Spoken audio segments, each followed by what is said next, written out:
Hello and welcome to our kitchen. Tonight,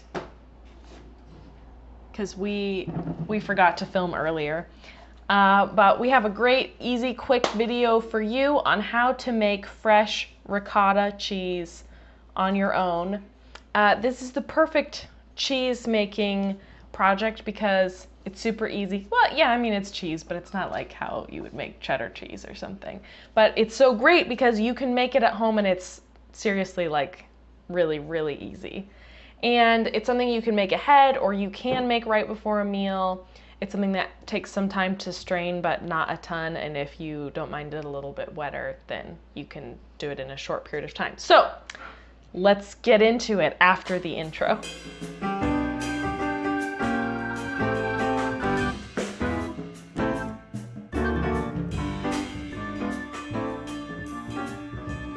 Okay, so let me take you through what you're gonna need. I've never made this before on my own, but Lauren just told me how to do it. And Lauren already put her pajamas on, so you're stuck with me today. But don't worry, it's so easy that even someone who's never done it before can teach someone else how to do it. So here's what you need: a pot Or a microwave safe container. Right, just something to heat your milk in.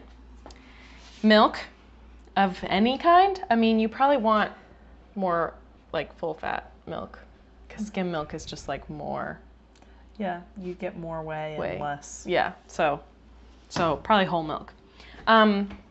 Lemons for lemon juice, or lemon juice from a jar, or vinegar. You need a source of acid. I would go with lemons for good flavor. You could probably even use powdered citric acid. Powdered, yeah. It's the lemons are for curdling the milk. So you just need a source of acid. But in the case of the lemons, they also add good flavor. So if you want the ricotta, to eat sort of plain or like on something fresh rather than like in something that you're cooking, go with lemons. Okay, and we just have this, to do the lemons, but you can just squeeze them by hand. A thermometer to measure the temperature of the milk, but you don't need this. I'll show you why. And then a timer. You also don't really need that, but it can be handy. And then you need something to strain the ricotta at the end. A mesh strainer like this with pretty small holes works great, but you can also use cheesecloth or like a thin enough linen towel. Or cotton. Or cotton towel, just something that's enough that liquid can seep through to strain the ricotta. Okay, let's get started. So we start by putting our milk in the pan. I will say,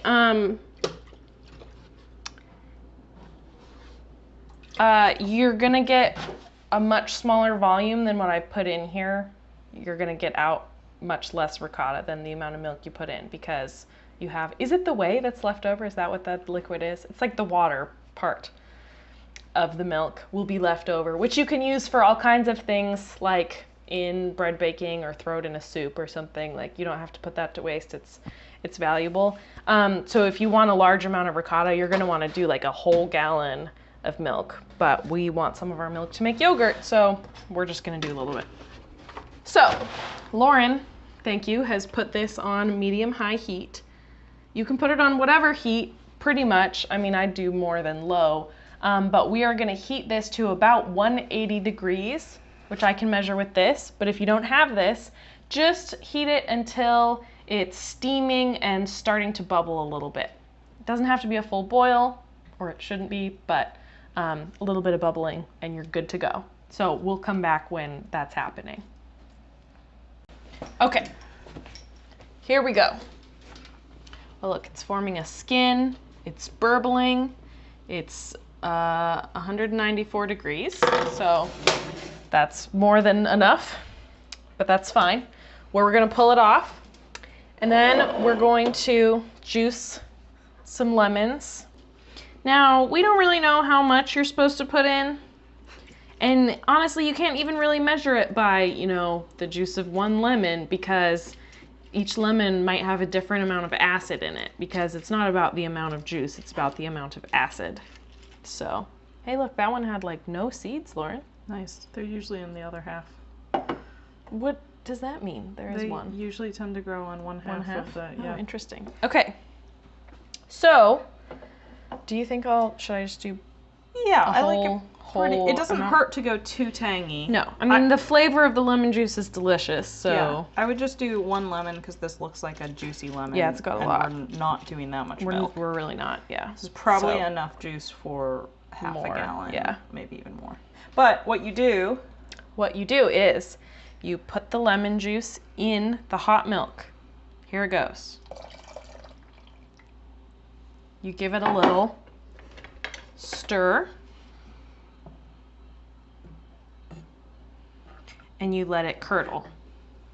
And if you don't see curdling right away, which we are having, add more. Yeah. So if it doesn't work, just add more and then it should happen. Yeah. So we're gonna let this sit for about 5 minutes to let those curds fully form. Some people do it for 15, but I've never found there's that much of a difference. We'll see you then. While we're waiting, don't forget to compost your vegetable matter. These are egg cartons for bedding in the worm bin. Oh yeah, this didn't really work out. You could have eaten them. Doesn't always work. The worms will enjoy it. It's not going to waste. Actually, I did tell them that they were getting the bean sprouting video next, and they're not. That didn't go well, but we're gonna try again. Don't worry. Okay, so we're back. It's been 5 minutes. And here's what we've got. Curds. Pretty small ones. Curds and whey. Like in the poem. Oh, little Miss Muffet sat on her tuffet eating her curds and whey? Mm-hmm. Yeah. I used to think a tuffet was a large mushroom. I thought it was like a fluffy cushion. Well. But isn't there a spider? Yeah, the spider came down and sat down beside her. Yeah. I don't know why she freaked out. It was probably hungry. Okay.